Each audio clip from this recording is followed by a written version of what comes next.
Pasangan suami istri sedang melakukan ibadah, kemudian berzikir. Berzikirnya itu ada yang kan berzikir itu kan macam-macam, artinya zikir itu kan kita itu ingat ya pada Allah.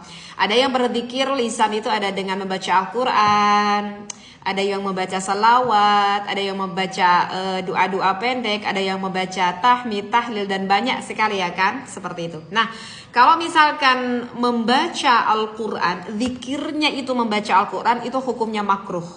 Ya, kalau membaca Al-Quran itu hukumnya makruh. Memang ada nggak sih seperti ini, nggak tahu ya. Ya, itu hukumnya makruh.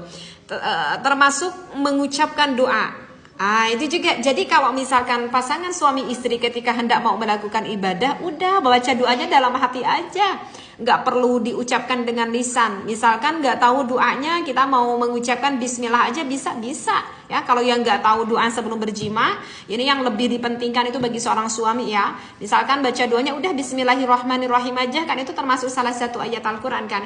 Maka cukup di dalam hati aja. Nah, itu ada tata keramanya seperti itu. Tapi kalau misalkan sampai diucapkan dengan lisan, itu adalah hukumnya dimakruhkan. Jadi di dalam kitab Faidul Qadir itu dikatakan bahwa berzikir dengan lisan orang yang sedang melakukan ibadah pasangan suami istri, atau misalkan yang sedang qadil hajat. Qadil hajat itu misalkan yang sedang buang air besar misalkan gitu ya, atau yang sedang pipis seperti itu, maka itu dimakruhkan jika berzikir mengucapkan lisan. Jadi udah berzikirnya di dalam hati aja seperti itu kan. Kalau misalkan kita udah pipis kan, kalau kita mau cebok itu kan ada doanya juga kan ya, udah doanya dalam hati aja. Nah gitu.